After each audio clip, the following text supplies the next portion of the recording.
important that once you provide the topic, you may think the topic is good,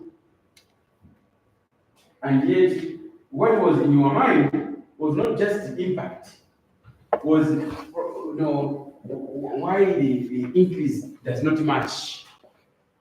The variation is 10%. You expected that prices will also go up by 10%. Why is it going up by 50%? That was the problem you have. So it's not just the impact, even though your topic just talks about impact. But your topic actually should be more specific according to your interest. Are we together? So that's why it is very important that once you pick a topic, provide what you are thinking, what was going on. So providing that, you can do it either by sending to your supervisor a short concept note, summarize as follows, or go there and speak to that person. Don't ever start writing the proposal without meeting your supervisor. First of all, is you are entitled. As a student, that is your right. You are supposed to be guided by your supervisor. So once we provide the name of your supervisor to you, please make an effort to meet that supervisor. It's your entitlement, and we expect, and mind you, from now onwards, anybody who has not met a supervisor and tries to come and defend the proposal, we will turn you back. We will not accept. The supervisor is there to help you. You are entitled to it. It's your right to be helped. If the supervisor is not available, try as much as possible to say,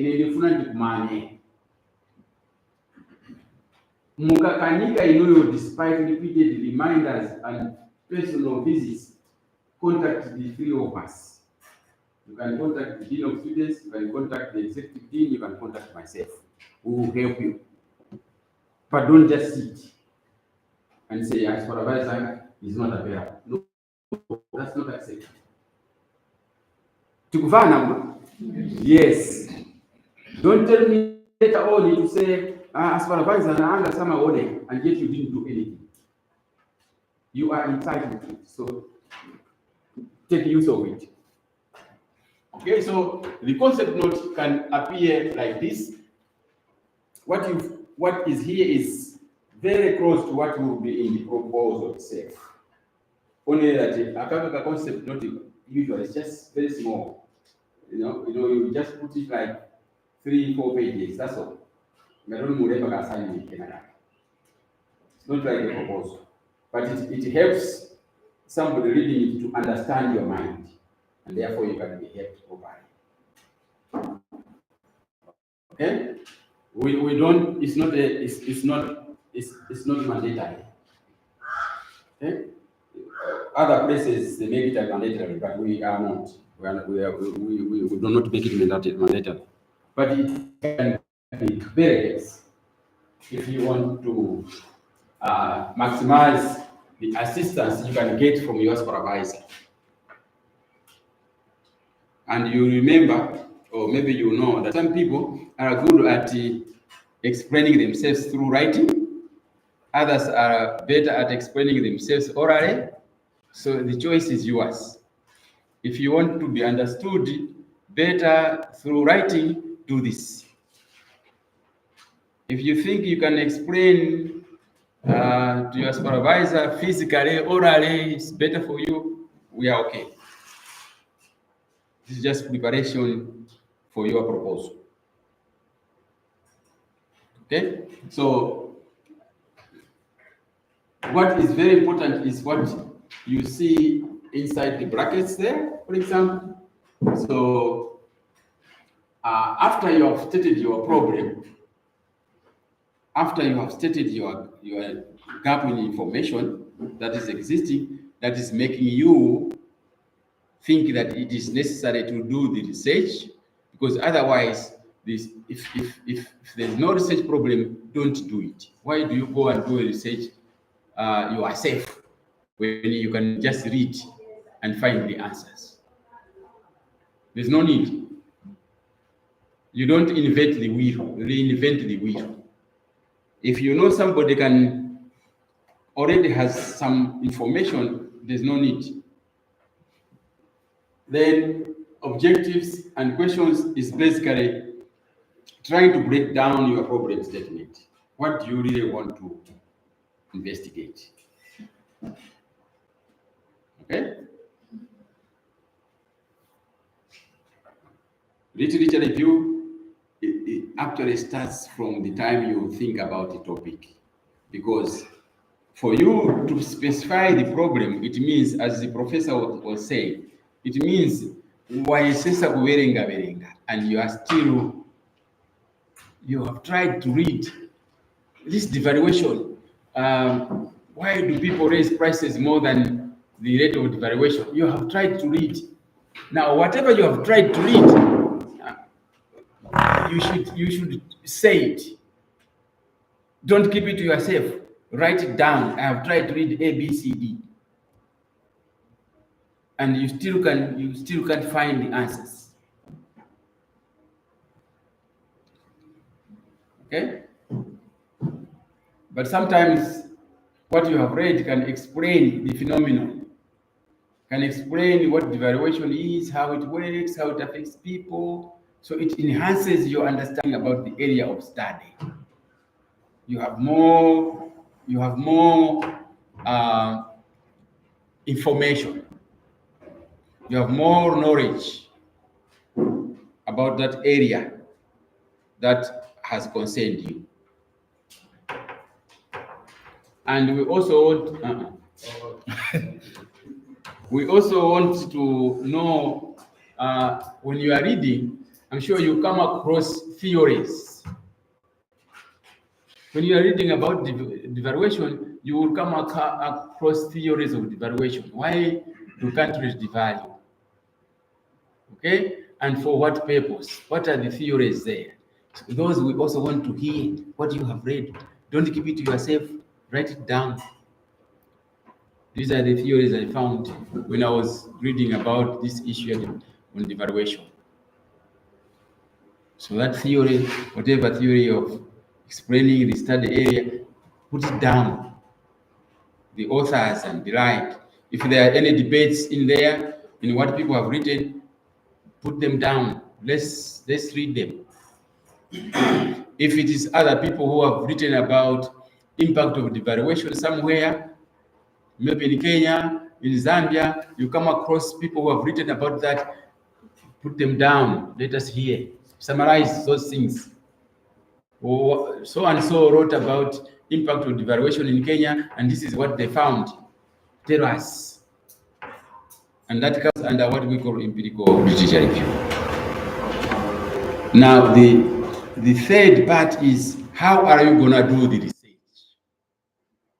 You have told us about what your research is all about, your problem statement, your objectives, blah, blah, blah, blah. You have told us what you have read, the theories and experiences from other countries. You have told that. Now, tell us, how are you going to do this study? How will you do it? No, I will go and ask questions to these people, and this is how I will find the information. Once I get, I will analyze like this, and I will use such and such analytical tools. Maybe I will use Excel, or I will use whatever. Tell us your plan. So proposal is a plan. So here on the concept note, you just put a summary. Then you expand it to a proposal, for example. Okay? So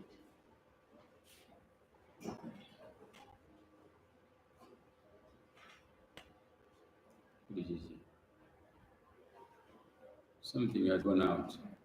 Yeah. So now, the structure or guidelines, maybe before we go there, are there any questions? Are there any questions? No. No? Okay.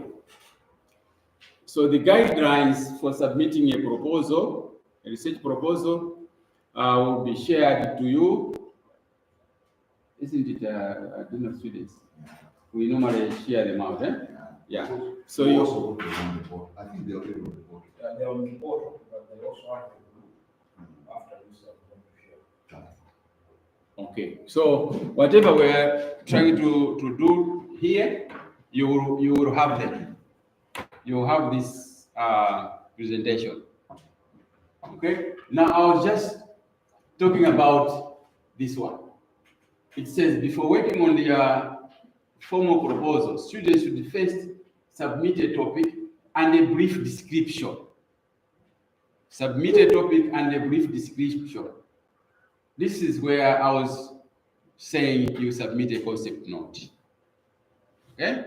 That brief description is what we were looking at just before this. Okay? Then when you now go to write a formal proposal, one thing we want to see is that you like any assignment or any paper, we start with introduction, right?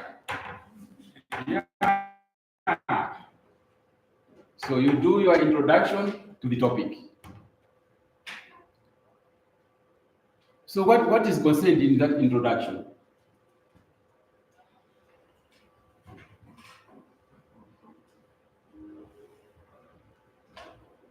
What is contained in what is contained in an introduction?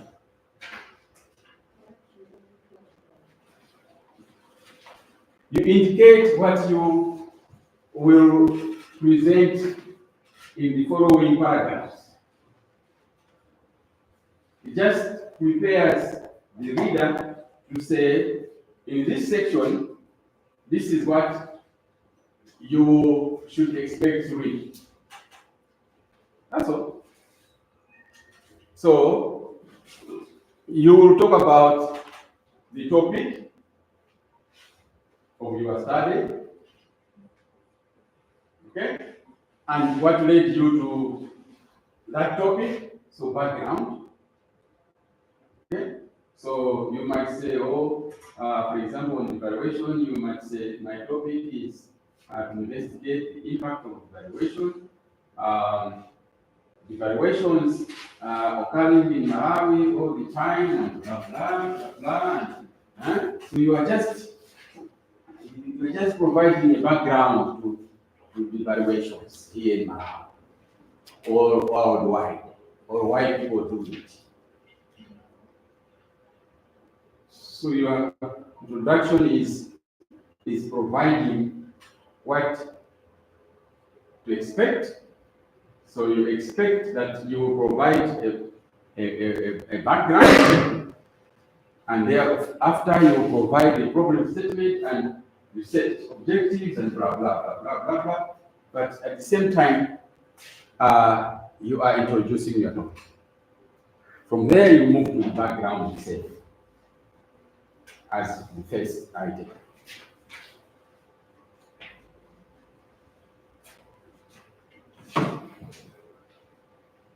After the background, you must immediately talk about your research problem statement.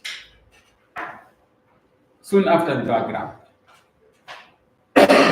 And then provide your research objectives.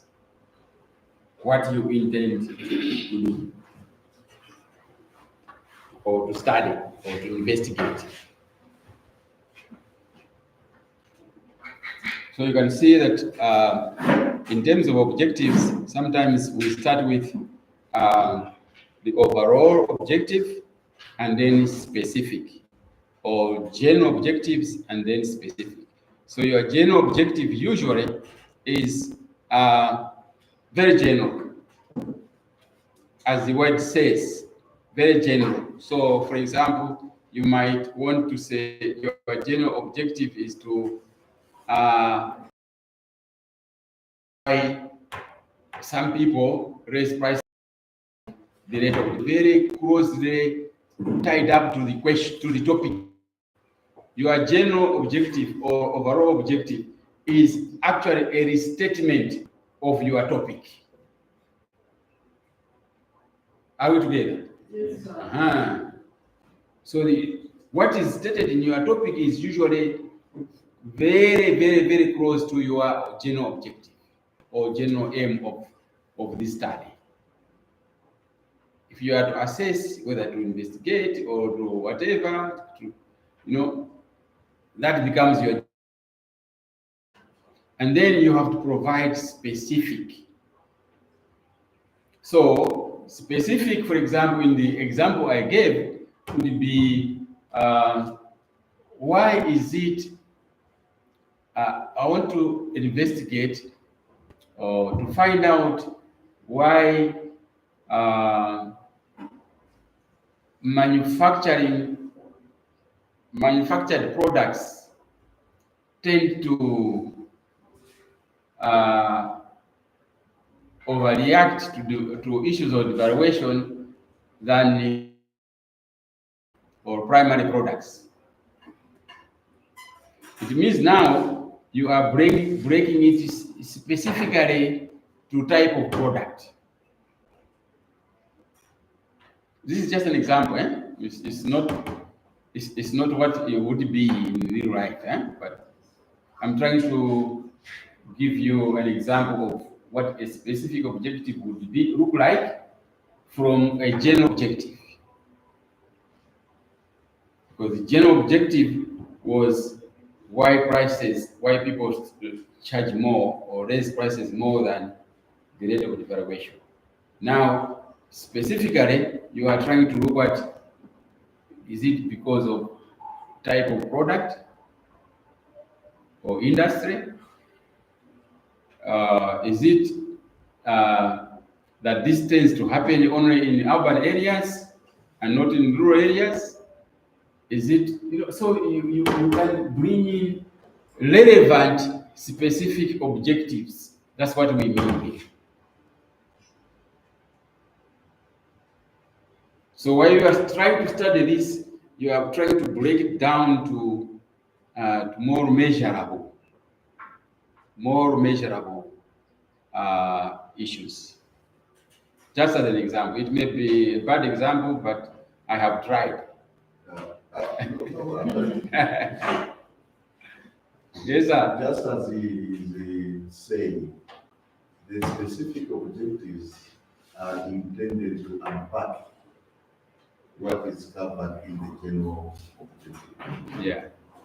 For example, this morning we had somebody who was presenting his proposal, and in the objective, in the main objective, he said to assess the effectiveness of blah blah.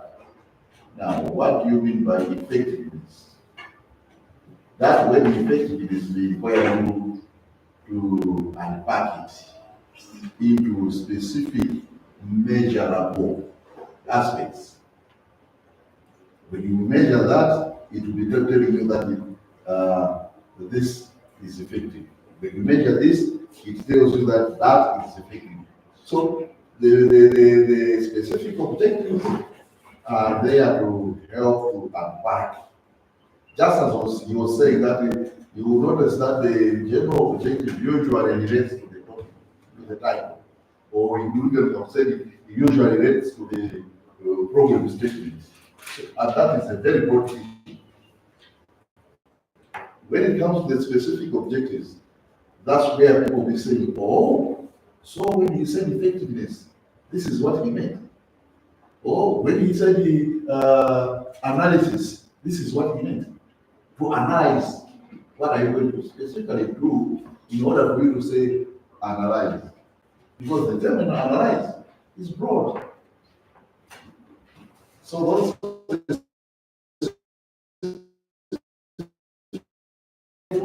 the problem statement to the title. Sorry, that's. No, that's fine. Okay, so let's hope we are clear about what we mean by specific objectives. What is very key to always remember, objectives always start with the word to. To. So, to measure, to analyze, to investigate. Okay? Always start your objectives by using the word to.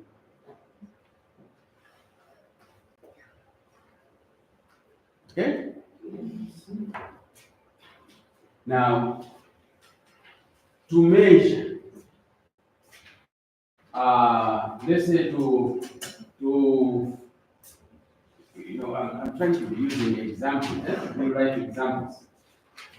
Sometimes it's difficult, but let me try. To measure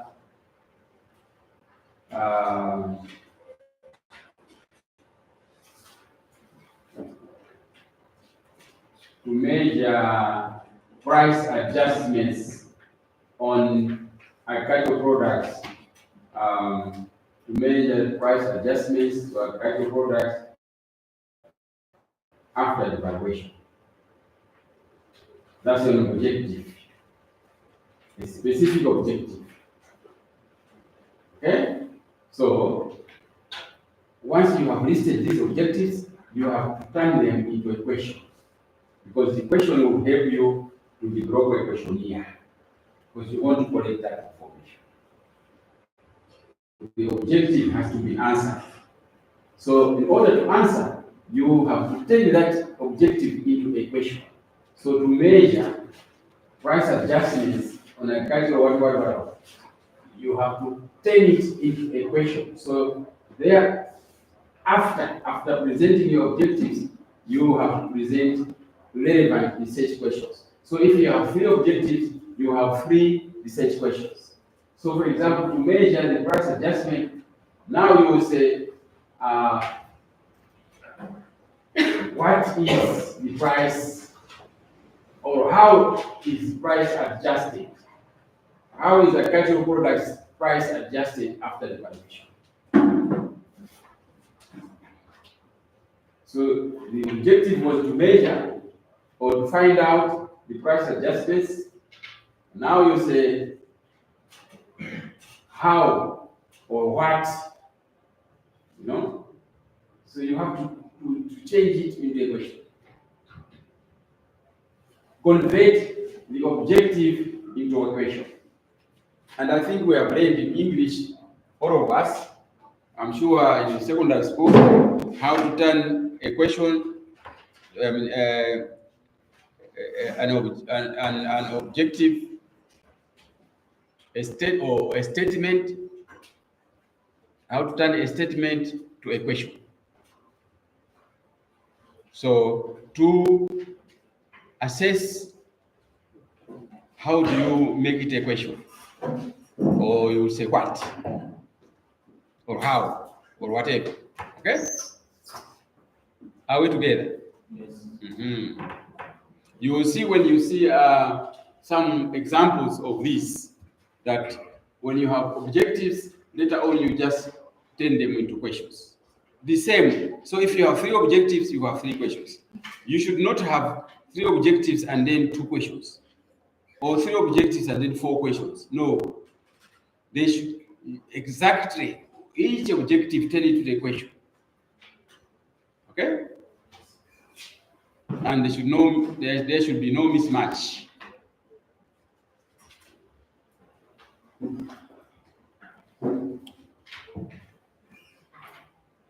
Are we together so far? Yes. And in terms of numbers, for the sake of size, and also it depends whether you are using questions or you are testing a model or you are testing a theory.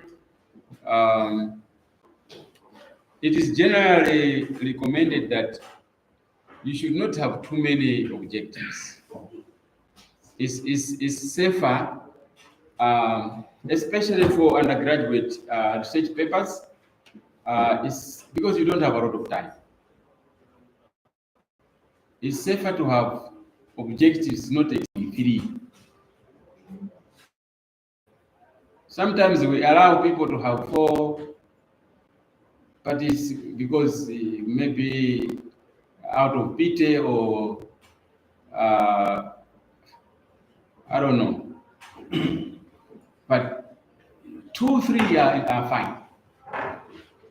If you are really tight that you cannot, because of the nature of your topic, if you want to have 4, maybe, but do not have too many. Don't have 5, 6, 7. No.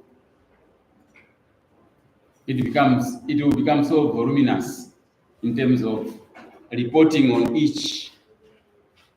Because when you have your objective stated, and then the research question which helps you to prepare the data collection tools, if you can imagine if you have 5, 7 research objectives and you have to, analyze and respond to each one of those. So I think for undergraduate research papers, we are okay with just a few. Just a couple. 2 or 3 is fine. I don't know. Do we accept 1? Yeah. Mm-hmm. Is it specific enough? And Yeah. there are good reasons for that. Yes. Yeah. You can have 1. But as you have said, we are talking about these specific objectives. We are talking about what you are going to do in order to respond to your general objective, in order to respond to your problem statement. So we'll be expecting you, when it comes to the results, to be able to give us data for objective 1, data for objective 2, data for objective 3, data for objective 4, until you finish all the objectives.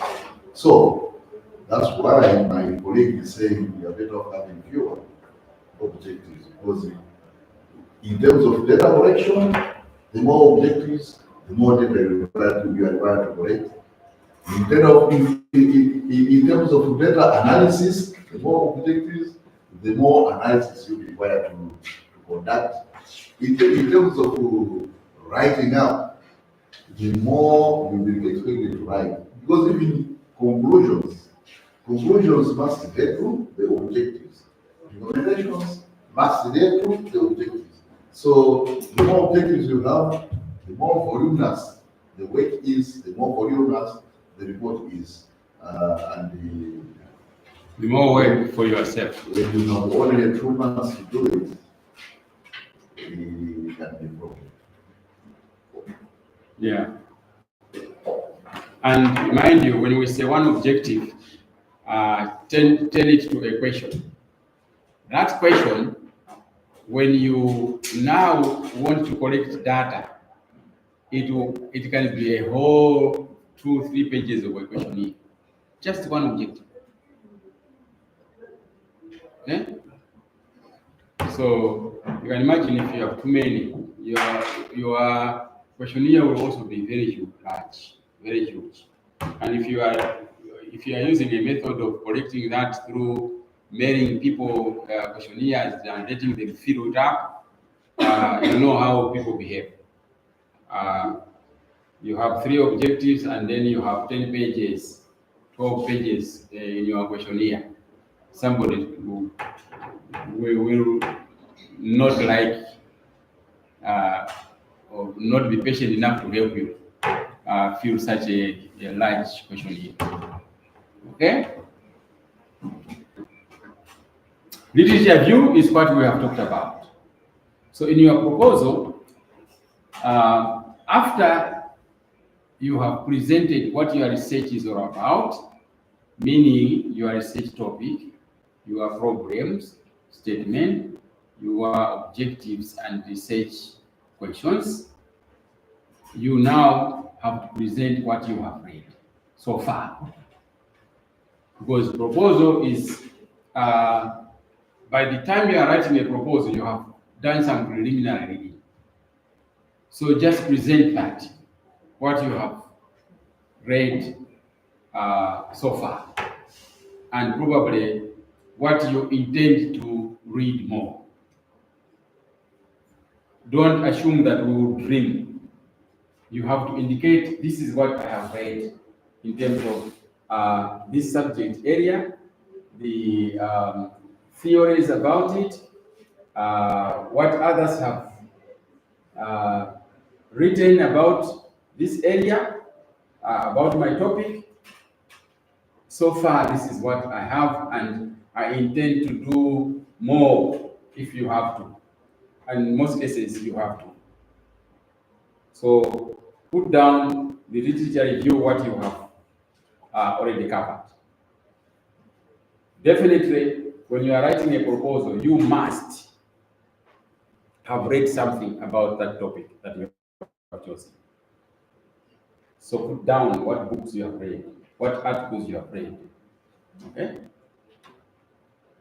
So those you should always have them in various sections. So you must provide the introduction, you must provide the general understanding about this topic.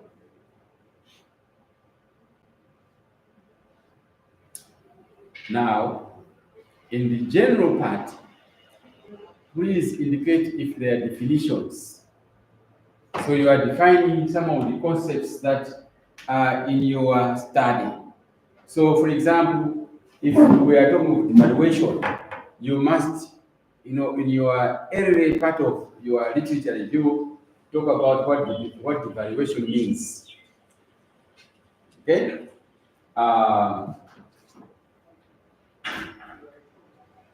So concepts and terms must be defined. And whose definition are you using? So there might be several definitions, and you must indicate which definition fits your topic. After you have done that, you look at the theories. After you have done that, you look at the what other people, empirical, meaning what other people have written about that topic. Not the devaluation, but related to your topic. So if it is the impact, your topic is about impact, it means you want to see people who have written about impact. Summarize them. Whether they have written for what happened in Brazil, or what happened in Africa, what happened in Asia, in Africa. So you should also be able to, if you can, make sure you pick some people who have written about neighboring countries. Or if there's some literature about Malawi, somebody has written about Malawi, you also pick that, so that your proposal or your final paper will look like you have done a lot of work. You have really tried to get all the angles in your paper. Then after that, now you should have your own way of understanding in terms of your topic. What you have read, other people have said, what the scholars have told you about the theories of evaluation or whatever you're studying, and then you must develop your own, what we call conceptual framework. Meaning, what are the dependent variables and what are the independent variables? Based on what you have read. So if, for example, you are studying the price increases. So price increases are the dependent, are the ones which is the result of devaluation. So you say devaluation causes price increase. So devaluation is an independent variable.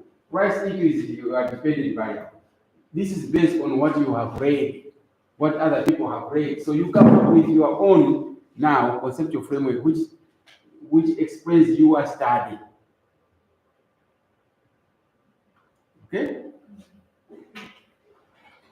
So you must draw a table ukuku kumanjabu wika dependent variable ukumazele wika independent variable yuchita cause uku.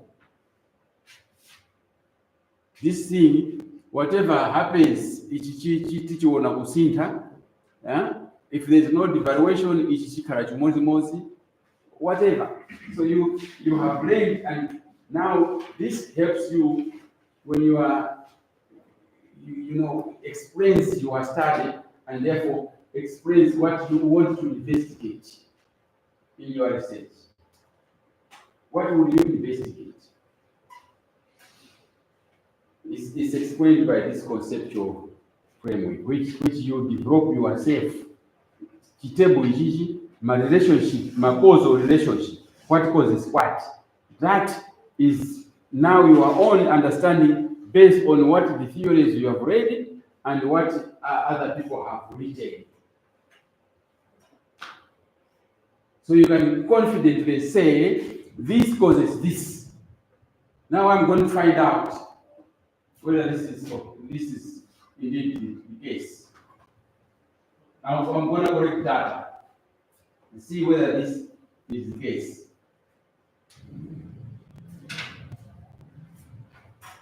Okay? So that's what we expect in your theoretical framework.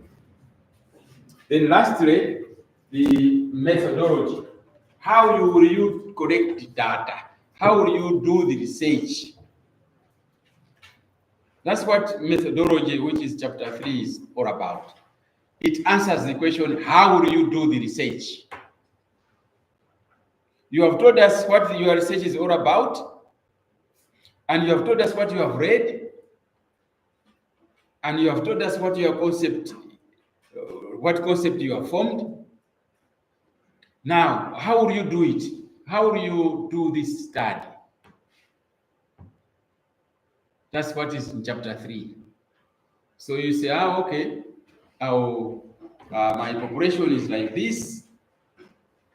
The people I am studying are maybe 1,000. People who get affected by devaluation in, for example, you say you are studying the impact of devaluation, price increases in Kawali market. So you tell me, you tell us how you are going to do that. So you say in Kawali, there are about 50,000 people in Kawali, people who visit Kawali market. But I cannot do all of them. So you tell us, population size is 50,000. But I will not talk to everybody. I will probably talk to only 500 people. So you have chosen to take a sample, because you cannot manage to talk to everybody. What is important is that you write in your paper that the population size of my study is so many people. But I'm gonna use a sample size of so many. If you don't indicate the numbers, we will not accept your proposal. Why is it so? It's because we want to believe your results. We want to believe that what your research was conducted professionally, and we can believe what you have found. Because if let's say there are 50,000 people and you say, now I interviewed 5 people. So do you think 5 you can represent 50,000? We will say no.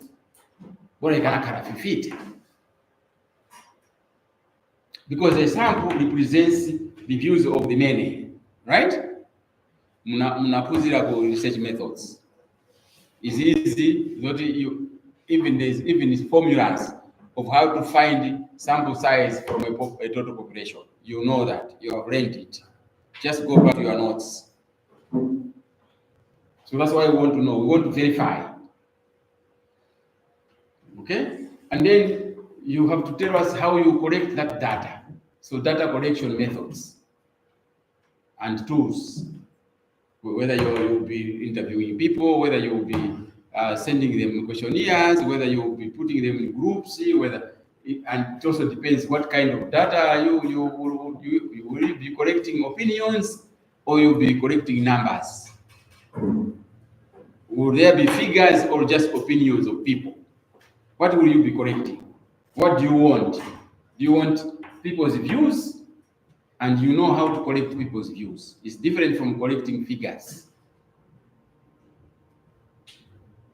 How will you analyze the data? Yeah, I will code it, I'll put it on tables and where I will use the Excel or I will use the SPSS. Always tell us, don't be silent because we will not accept your proposal. You have to, don't hide, just say exactly how you are going to do it. And when we are talking of sample, you should also tell us how you will sample. And that's what we call sample techniques. So if you are doing Kawale, around 500,000, then when you say, I'm going to pick 500, how will you pick 500 from that 500,000? Tell us. Just say, okay, I will walk to the market and sit at the gate and ask every fifth person to answer my questions. I don't know. We don't know. Tell us how you will do it. Or you will say, I'm in what is there your way. Or, in general, I'm a business sheet. Could be 500. Or, make sure I put in as Bambo, yes, mine also carry. That's a different sampling technique, and it has a name. When you do it for people who are available, it has a name. If you do it on paper, with carry in his mind, it has a name. Okay? So you must tell us what method you were using. So that is what is called, how will you do the study? What is your research methodology? When we say research methodology, chapter 3, it's just saying, in simple ways, it's saying, how will you do this study? Then there are population people, sample size, for example, we is a one data collection, okay, data calculation tools, data analysis, and things like that. Mind you, there's something that we always see in these reports. One is, some people always talk about ethical considerations. You know, it's important to say whether you were able to make sure to assure your respondents that the information is going to be confidential and blah blah. Why do we say that? It's not always that you have to indicate whether you insure against that. But it is important because we know that some people will not give you information freely if you don't assure them. That's the only reason we want to see. But otherwise, it has got very little relevance to your research. But it's very important that you just assure us that people actually gave you the information freely. That's why we talk about ethical considerations. And then you also see that on that chapter, people will put limitations. Mind you, limitations are about that you had limitations, meaning you could have, you thought you could have done far much better, but there were some hitches. But don't mention the hitches which are serious, and don't mention the hitches which have no solution, because they'll stop it in many oil, it will be deleted. The supervisor will tell you to start in. The supervisor cannot accept you to do a study which has got serious limitations. So if there's a limitation, provide a solution. So you might say, I'm going to do a study in Makanjira, but in Makanjira, my respondents don't understand Chichewa. Don't stop there. Don't say, my intention is that people in Makanjira do not understand Chichewa. They only speak Yao. And then you leave it. You go to another section, you write another section. Come on. You don't go. If you don't understand Yao, you are safe. And you think you have a problem, don't go. Find another area. But you should say that I will translate. I have a limitation that people there cannot understand me, but maybe I will move with a translator.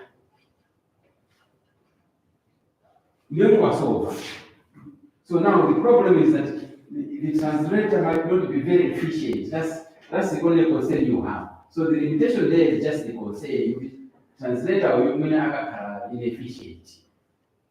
But you have solved the limitation.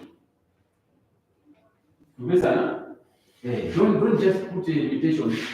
Some people think that this proposal has to look very grand, very, if I was at home chatting with my friends, I would say, don't make it just sexy for the sake of being sexy. No.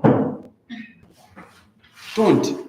Be realistic. Just make it, mention the things that are important. So ethical consideration, limitations, be very careful. Don't leave them hanging. Okay?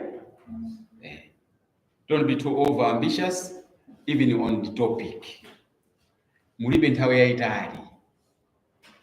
are not doing a master's or a PhD. Muvesa? My PhD, I'm a to research just 6 months, I feel 6 months of Garemba. They have 1 year to do it. So don't expect to book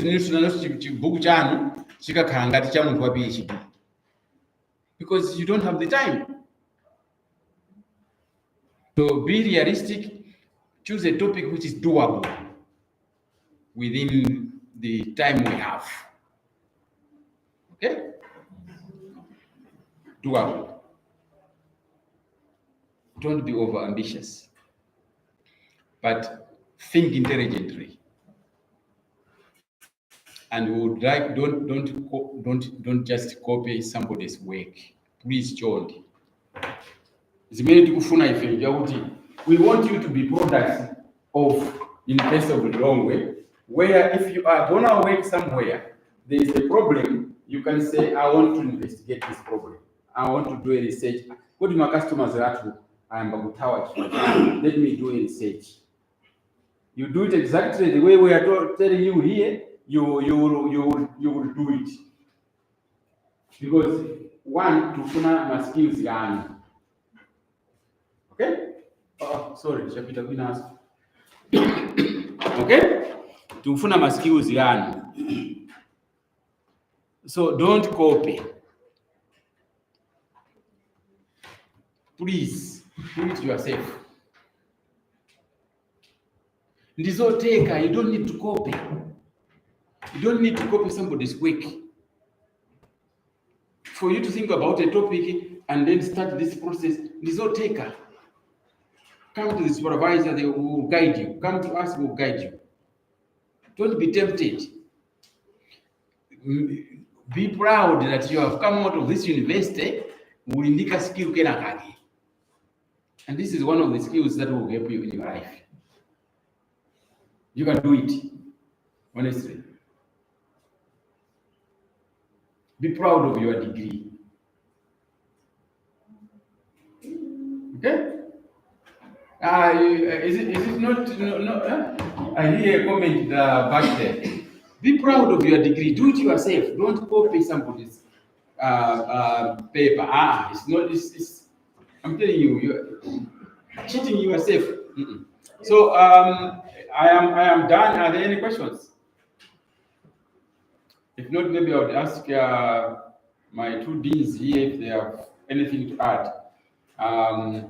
We are available in our offices this side. After the dean of students, next is my office.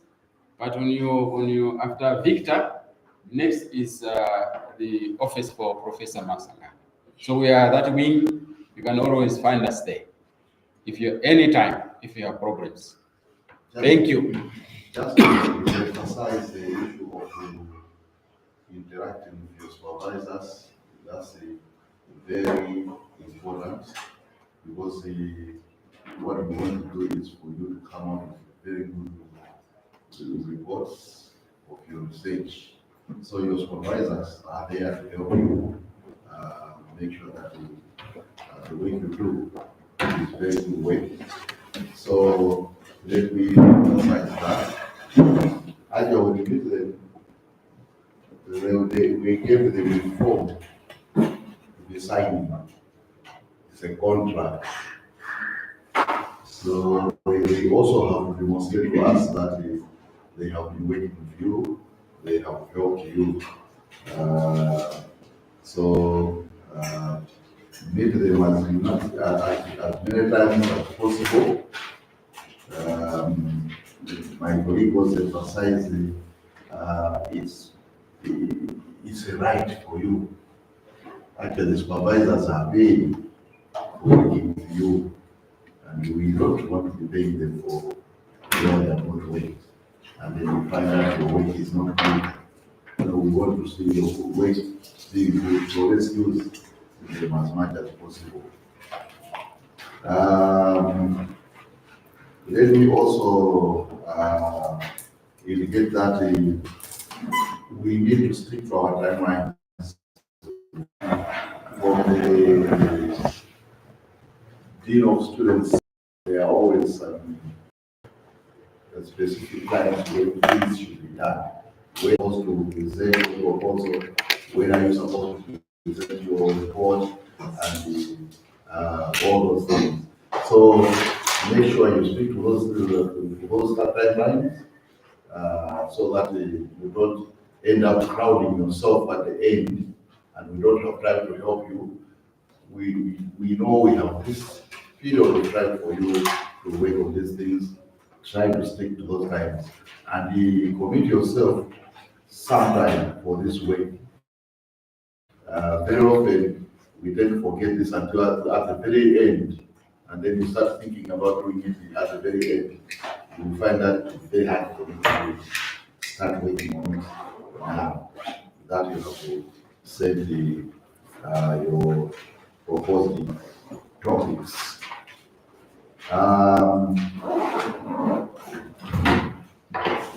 Also, as my colleague was showing the guidelines for proposals, there is also a guideline for submitting the final report. When you are writing a proposal or your report, there is a specific structure. We want you to follow that specific structure religiously, because we want to make sure that your report reflects the quality that must be achieved.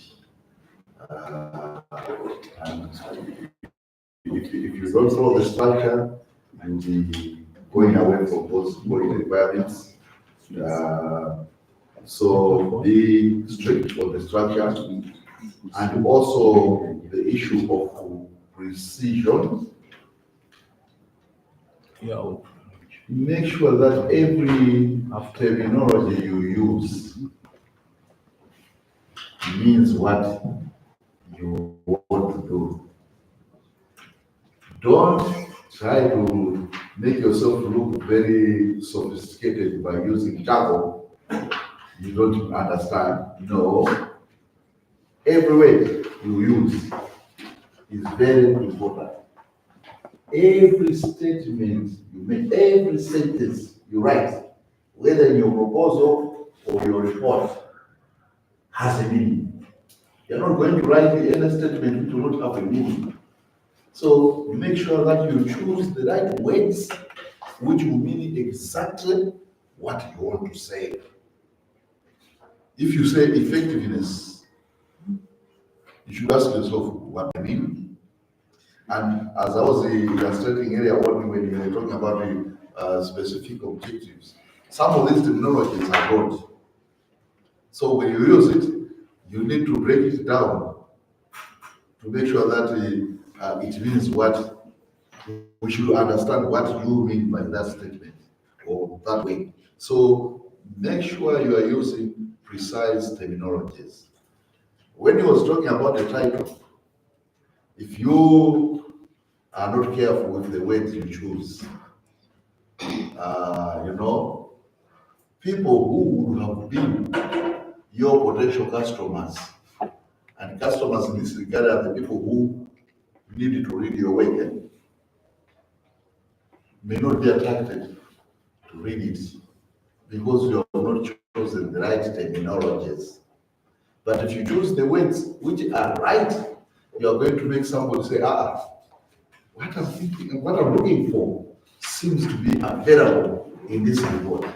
So you will attract the person who come and read the report, and just as you do yourselves, when you find a book title interesting, then you say, maybe what I'm looking for, I can find here.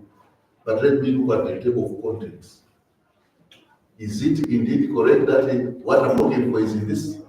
And then the table of contents tends to unpack what is in the book. And that makes you able to say, I'll read this book, and I'm not going to read the whole book, but I want to read this chapter and that chapter because those are the things I'm looking for. Similarly, in your research proposals, research reports, when you choose the right title, it will make somebody want to read it. And when they come to read it, they will say, what does it contain? They will go to the table of contents in the case of the research report. They will go to the objectives in the case of the research proposal, because those objectives are promising what you are going to do.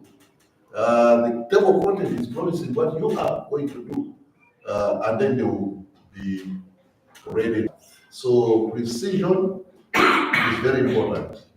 And as I'm using the word precise, it's an engineering terminology, precision, where they want to come up with a piston. It must have specific measurement set to meet. If the piston is too small in a block which is too large, the car is not going to move because it will be wasting a lot of fuel and air. It must be precise. So in your case again, we are saying you must be precise. The terminology you use, precise. The data collection techniques you do, precise. Precision in everything.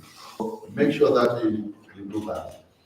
There is a structure in that guideline he was showing you. Yes. Follow it precisely. Be logical. The title must be at the right place. The introduction, which was talking about, must be at the right place. The background must be at the right place. The objectives must be at the right place. Because these things are very systematic. When you talk about the title, somebody will have some expectation of what sort of problem you must be dealing with. When you present the problem, somebody will be expecting on what sort of objectives you are going to have in order to address that problem. When you go to the objectives, somebody will be expecting to say, okay, if these are the objectives, then the data collection methods are going to be this way in order to provide data for this objective. This one, the data collection must be this way. These are very specific things. Even the conceptual framework must relate to that objective. In terms of precision, I want to emphasize that, and associated with that is the logic that goes to the structure that has been provided. But otherwise, thank you very much. I hope this has been helpful. If there are any problems, just as my colleague has said, we are all there to assist you. But the primary person to go to is your supervisor. Okay, thank you so much. The structure, I think the Dean of Students might send you both the proposal, guidelines, and guidelines for structure. But we hope to have more time later to meet again after you have done your proposals to talk about the final structure. Okay? I deliberately wanted to shave that one so that you don't forget. We do it closer to when you'll be doing the job. Maybe if we do it now, trying to explain the structure, some of you will not will forget. So after the proposal, I was checking with the Dean of Students here. I think we will have an opportunity to call you back and talk about the structure or the final paper, because we don't want you to miss that one. That one has a particular format and it has to be followed religiously. So we'll talk about that one after you have gone through the proposal, defenses, and all that. Okay, and just to emphasize and ultimately Sindika, what the executive dean has just said. Your topic words should be very carefully chosen. Okay? If you say performance, for example, evaluate the performance has indicators. How are you going to evaluate it? Then because performance on something, you have to think about performance indicators. How you will measure that performance. When we say impact, how do you want to measure impact? It means you have something that is not yet damaged, and then you do something, you push there, and something now has got damaged. You see, how are you going to measure the impact? Then, when you're choosing weights, be very careful. They can put you into trouble, because how do you measure impact? How do you measure performance? For example, just as an example, there will be many ways that you need to define, explaining how you are going to do it. So it depends on how you choose. Very, very important. So your supervisor will be able to guide you. Thank you. All right, thank you, gents. Perhaps later on today I'll send you a supervisor location. So maybe from tomorrow, or rather Friday, you can start engaging them. And let me just make an emphasis on what the executive team on the timelines. Please let us follow them. The panelists that we assemble, we pay them, okay, for the 2 sessions that you are called to present your proposals, after which you'll be asked to pay all of them yourselves. So please let us stick to the deadlines. With that, I think we can go. Thank you.